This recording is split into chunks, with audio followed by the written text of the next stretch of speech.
This podcast is brought to you by Progressive Insurance. Whether you love true crime or comedy, celebrity interviews or news, you call the shots on what's in your podcast queue. And guess what? Now you can call them on your auto insurance too with the Name Your Price tool from Progressive. It works just the way it sounds. You tell Progressive how much you want to pay for car insurance, and they'll show you coverage options that fit your budget. Get your quote today at Progressive.com to join the over 29 million drivers who trust Progressive. Progressive Casualty Insurance Company and Affiliates. Price and coverage match limited by state law. This episode may contain explicit language. Welcome to Mom and Dad Are Fighting, Slate's parenting podcast for Monday, October 2nd, the Co-Sleeping Conundrum Edition. I'm Zak Rosen. I make another podcast. It's called The Best Advice Show. And I am dad to Noah, who's 6, and Ami, who's 3. We live in Detroit, Michigan. I'm Elizabeth Newcamp. I write the homeschool and family travel blog, Dutch Goose. I'm the mom of 3 littles, Henry, who's 11, Oliver, who's 9, and Teddy, who's 6. We live in Tokyo, Japan. I'm Jamilah Lemieux. I'm a writer, contributor to Slate's Care Feeding Parenting column, and mom to Naima, who is 10, and we live in Los Angeles.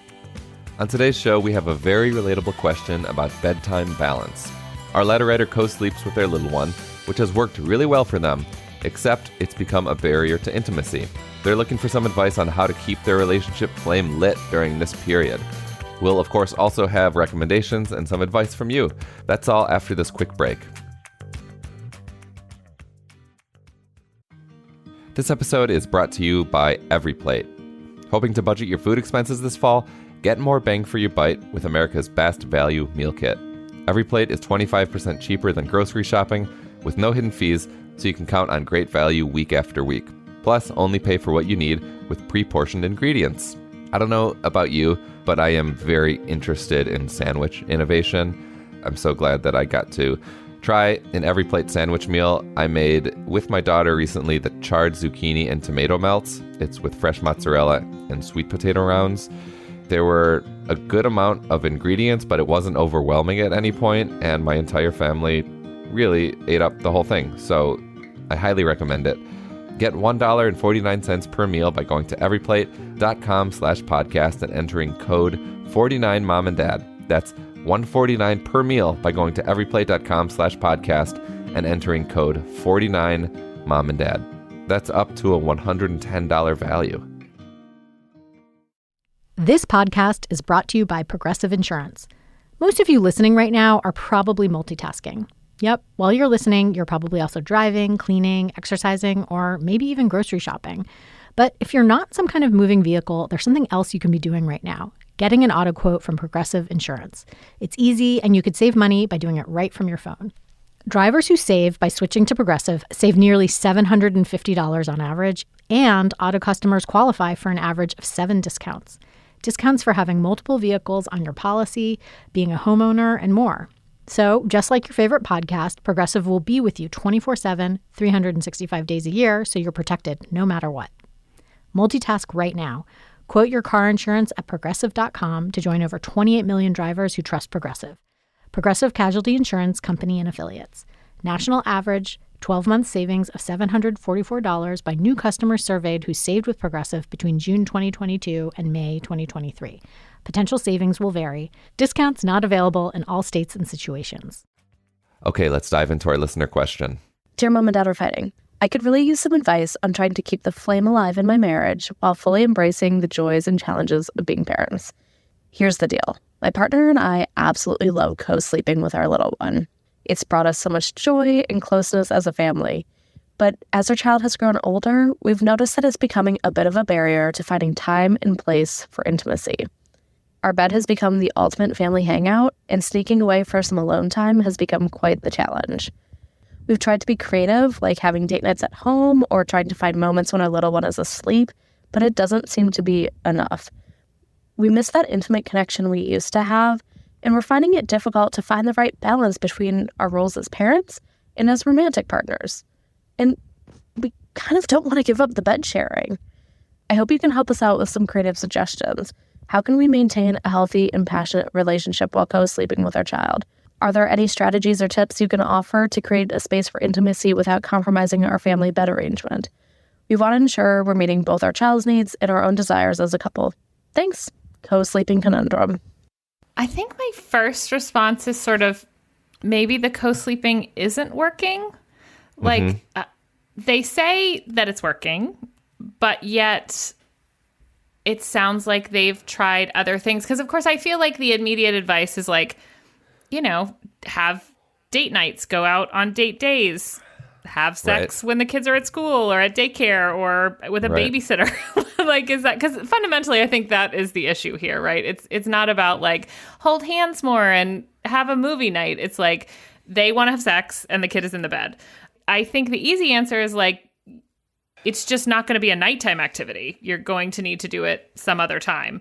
But it sounds like to me that is not working. Like they've tried other things. It seems like that has come up. So I am wondering if maybe it is time to transition like from the pure co-sleeping to like putting the child down in their own space. And if the kid gets up and comes into the bed later, that's totally fine, which might give them some time in their room on their own. Because I guess I read this to say like, we love this feeling of co-sleeping, but it's not working if you and your partner are not feeling connected. Yeah, I think that it's time to end the co-sleeping and transition into, a special bedtime ritual where both parents put the little one to sleep and have some cuddle time together. And it's the three of you and you're close and your family and you love it. But then when your little one is asleep, you all return to your own bedroom. And like Elizabeth said, you can, let them come into your room at night if they need to, but that you all need to make that time about you all again, as opposed to everyone in the bed together. Yeah, I think absolutely. I'm really curious to know like how old the kids are and how long you've been doing it. But I co-sign that. I also wonder if like, because intimacy doesn't necessarily have to be sex. I think you could like be more intentional about sexting or just like being really flirty over text or just like when the kids are in the other room, just like, quick makeouts, like little bits of intimacy. I don't think that they can totally satiate what might be missing, but I think it'll at least fill a bit of the void. Showers, like just like finding these little times throughout the day if you're really not ready to. But I think what you two are saying, like you're still going to get the kid snuggles, just lay in their bed with them. So yeah, it's good. It's great that you are, I don't know, it's kind of a sweet conflict to be having, like giving up one form of intimacy, kid intimacy for the adult intimacy is something that I think we all, at least, Shira and I certainly struggle with that over here because Ami has been creeping into our room a lot lately. Yeah, I mean, I think this is a hard period in life for this, like because you have kind of limited time and limited energy. And so finding the time for you and your partner it's important though, especially it sounds like maybe we're out of the like real baby phase where it's just like every resource is kind of poured into the tiny baby. I feel like this letter is out of that. I don't know that for sure, but and more into a slightly older child. Interestingly, I brought this up with a group of girls I was out with who I don't know very well because I'm meeting people. I said like, oh, we have this letter on the show. And one of them said to me, this is a huge kind of issue here in Japan because for more traditional housing situations, everyone is sleeping in the same room. Like they put their tatami mats on their futons out in the same room to sleep. And then that also becomes the living room. And I think outside of Tokyo, maybe even in Tokyo, traditionally you would also maybe have like your aging parents in the house. And so here we have something called love hotels, which you rent by the hour, and they are like basically just to go and have sex. And listen, it has been, people have affairs there and there are themed ones, but there is apparently a like subsect of these hotels that are literally just for like parents / kind of dating. Wow. So very normal, boring, consensual like sex that you cannot do at home because nobody has any place to go where there aren't other people. Amazing. I know. I'll have to find out more about love hotels. Who knew? Who knew the answer to this question was to go rent a hotel room for an hour? Well, co-sleeping conundrum, thanks for writing. I know you're not alone. So if there's anyone out there with good advice, please let us know. Call us at 646-357-9318 or send us a note to momandDad@slate.com.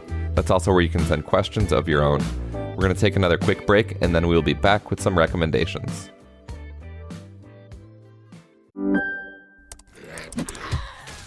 Wait, are you gaming? On a Chromebook? Yep. It's got a high-res 120Hz display, plus this killer RGB keyboard. And I can access thousands of games anytime, anywhere. Stop playing. What? Get out of here. Huh?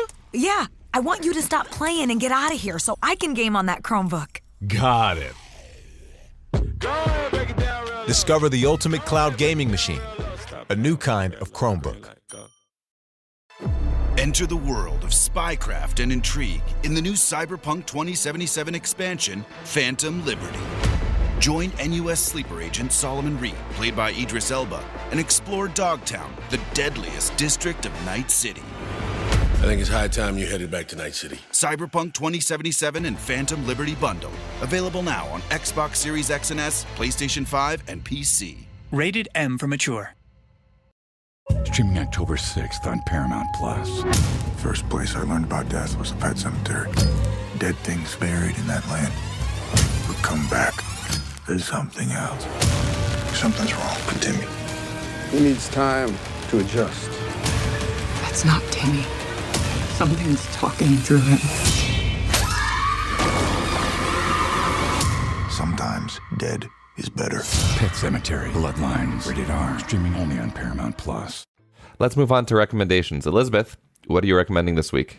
Okay, I am recommending this song that we are obsessed with. I've mentioned before that we listen to like a lot of music appreciation stuff, and then the kids will often pick their favorites to listen to while we're doing homework or cooking dinner. But recently, we came across the song We Overcame the Wind, which is from the album The Drop That Contained the Sea.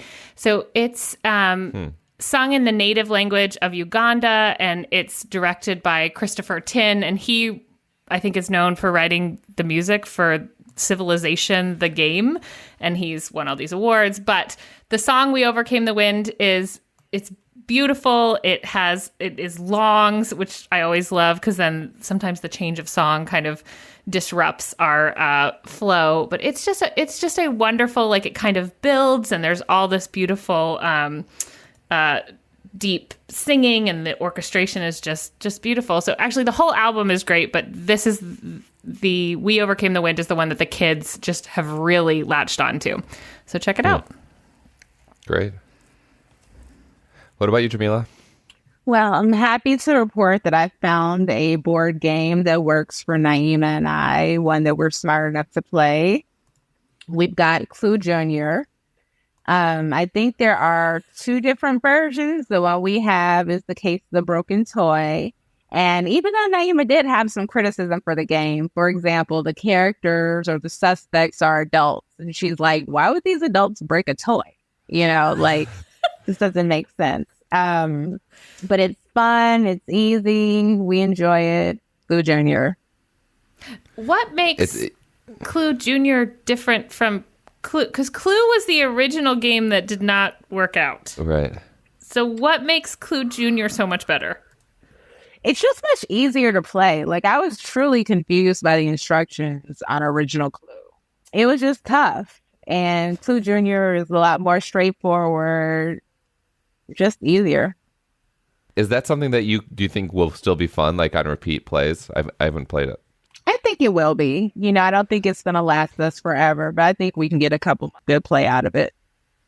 And it's like the cards change who did it, right? So it's not like it's not escape roomy in that once you've solved it. No. Yeah. It changes every time. You're figuring out who broke the toy, what time they did it, and which toy was broken. So Naima just needs new kid characters. I think she should create some. All right, my recommendation is going to be, there's some privilege here for kids with 2 parents who live in the same house.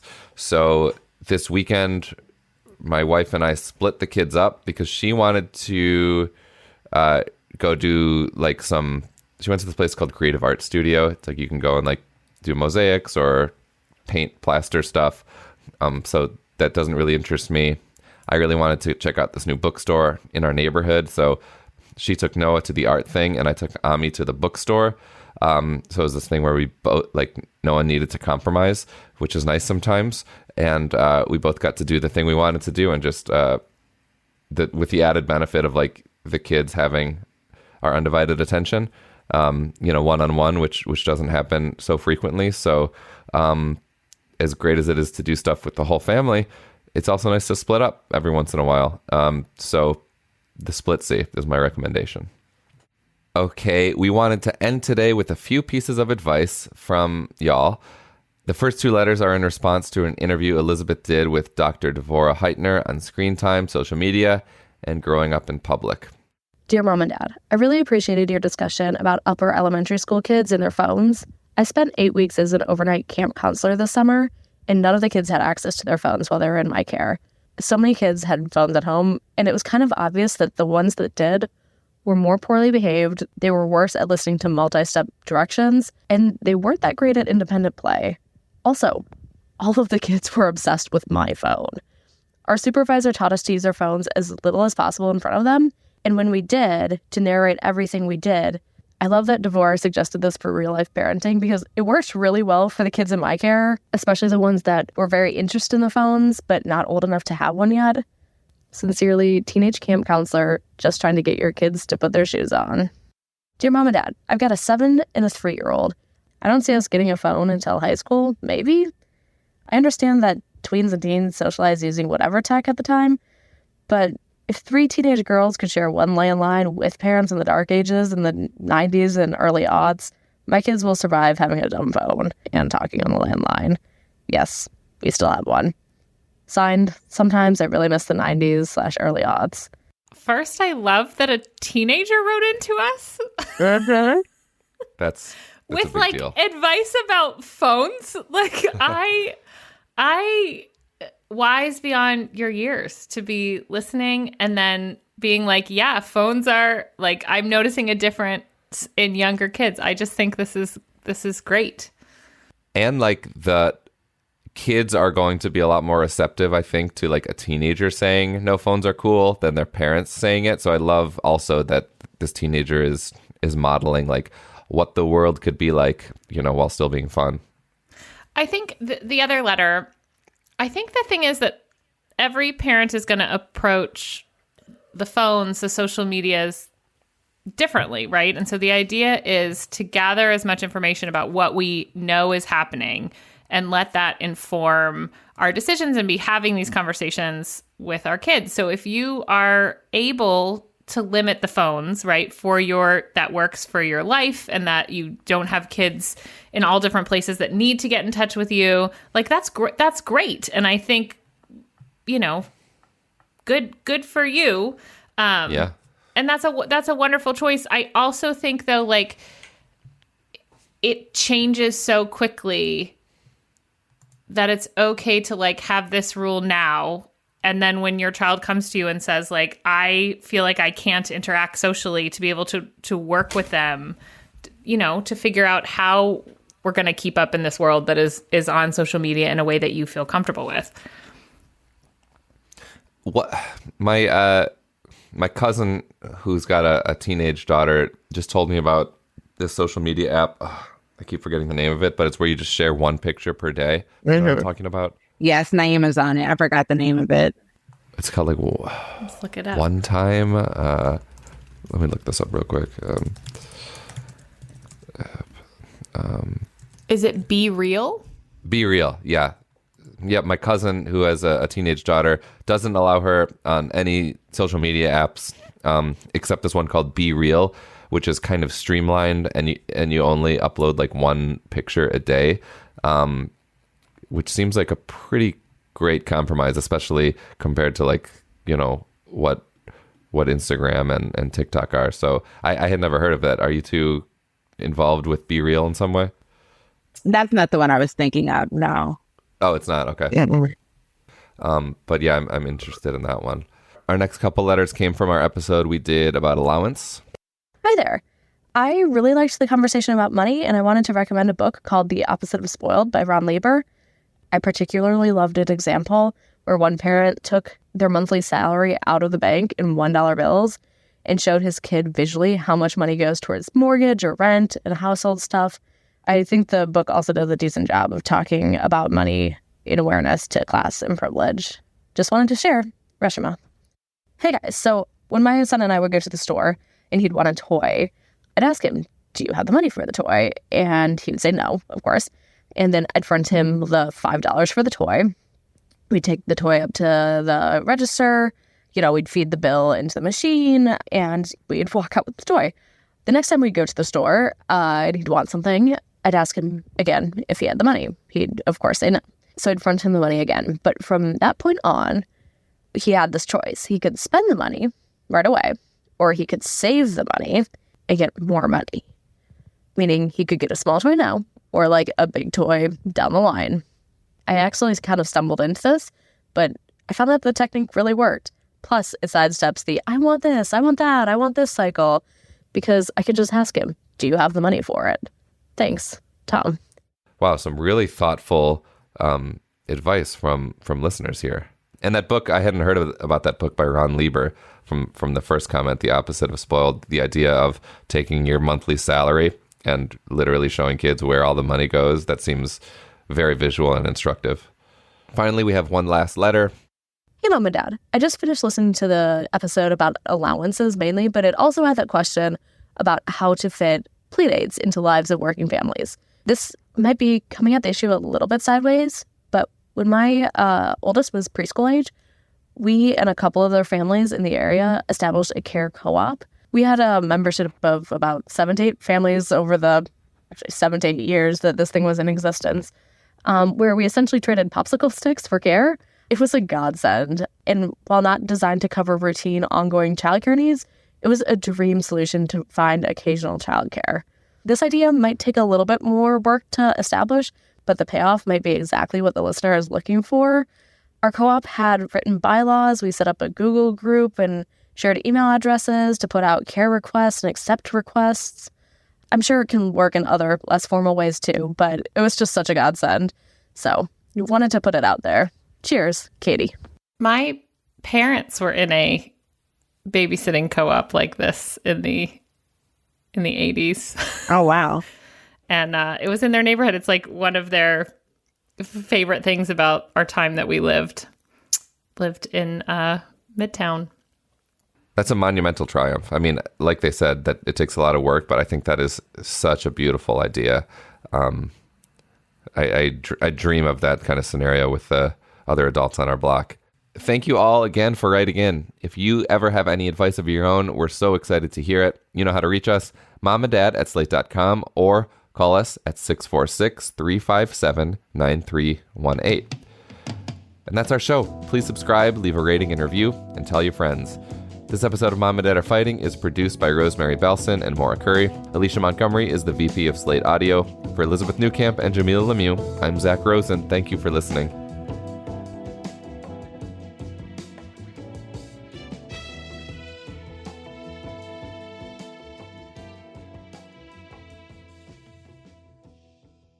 Hey everybody, it's Tim Heidecker. You know me, Tim and Eric, Bridesmaids, and Fantastic Four.